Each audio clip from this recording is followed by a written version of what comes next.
Please welcome, and I will never ever say it wrongly, Mr. Radin Ime Nurhakim.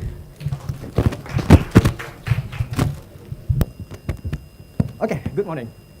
Okay, rice from paddy, oil palm, cooking oil from oil palm, and sugar from sugarcane tree. So every day we use a lot of agriculture product in our daily routine. And of course, during the production of rice, the cooking oil, and also the sugar, we also produce a lot of agriculture waste, like the rice husk from the paddy, oil palm kernel and anti-fruit bunch from the oil palm, and also the sugarcane bagasse from the sugarcane tree. So, how they dispose this thing? So, every year, Malaysia encounter a haze problem, a worse haze problem, right? So, we have to do some research about the haze problem. They found that the haze problem comes from the open burning of the oil palm tree in the Southeast Asia country. And in Malaysia, especially in northern state region, when the farmer done in harvesting their paddy, they will burn the rice husk and also the field. So they will produce a lot of haze. So today I would like to share to you guys to how actually to dispose this biomass material in the correct way. So this is the example of the empty fruit bunch when you dry it. So usually they will burn this thing up.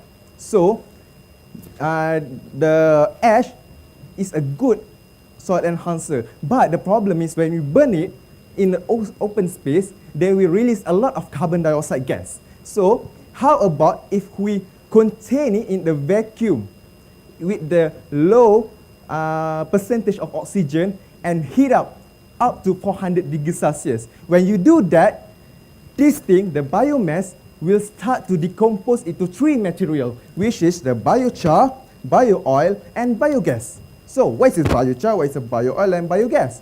So biochar is a solid substance that is rich in carbon and also rich in metallic elements like sodium, calcium, silicon, and magnesium. So it is very suitable as a soil enhancer for agriculture.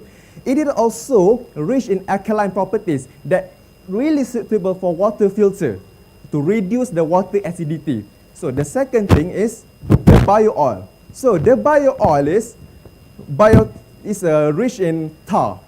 When you start to distill and chemical treatment on it, it will suitable for biodiesel and can run in the engine's car. And the third thing is biogas. So biogas is a methane. So it is a very flammable. You can run in a gasifier and start to produce electricity. So in the future, it is possible the paddy that we eat not only produce food but also produce electricity and as a soil enhancer, and it is possible that we can run in engine's car. So thank you. Question, sorry. Yeah. We can't allow you to run away. Judges, questions and feedback.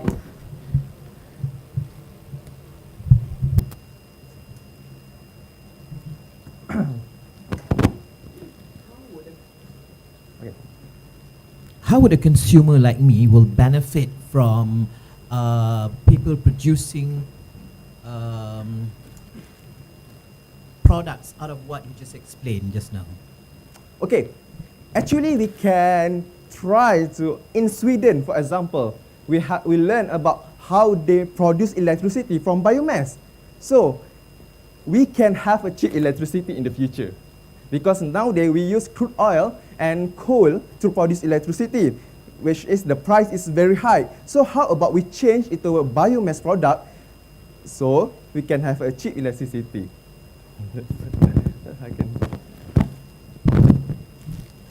Okay. Hi Radin. Yes. Just like Miss Lee just now, I like the topic is current and relevant to the problems we are facing right now. Yeah. You know, sometimes more than 2 weeks in a year that our school kids cannot go to school just because of the haze. Yes. However, if I have one thing to tell you, you have good spirit, but sometimes you cannot be a scientist all the time. Put yourself in another person's shoes and try to convince yourself that, what if I'm not a scientist? Why would this be relevant to me? Good spirit, but presentation is a skill by itself. Yeah. So you need to practice that. Get your friends around you to be the judges like here, and find words that are easier for you. If you think that the challenge is also in the language, find your own words to say it. Don't. I get the feeling that you've written this somewhere and then you memorize it, throwing all those back to us. So if I can tell you one thing, work on that presentation and be a different person. That's all. So in terms of barriers to industry taking this up, what do you think the main barriers are? Why isn't it more? Why aren't these methods used? Why do people choose to burn instead? Okay, good question. So why people does not do this in the industry? This is also a question to us as a researcher, because this is a good method to reduce the waste in the Malaysia, right? So we have found that the biggest barrier to us to apply this in Malaysia is because there is no support in financial to do a big production. That's I think. Just One question. Okay. You mentioned in Sweden that they do this.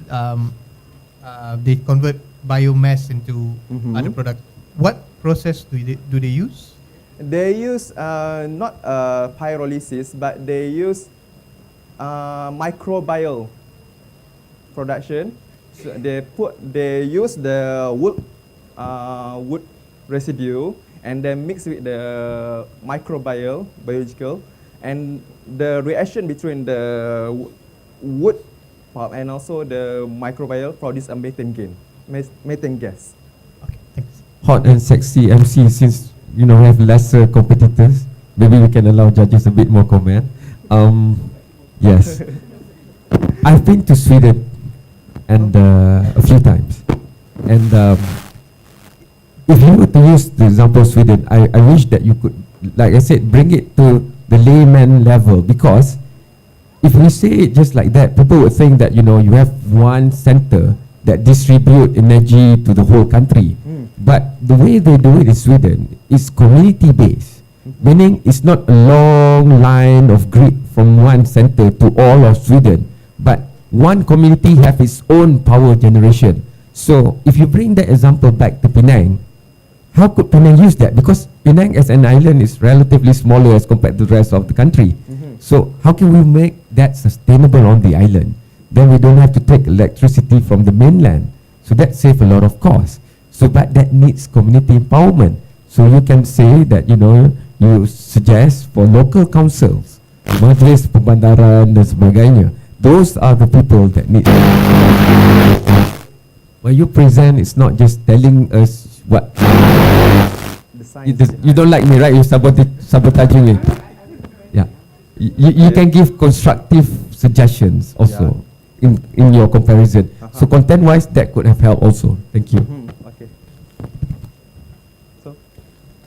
Okay, thank you very much, Mr. Radin.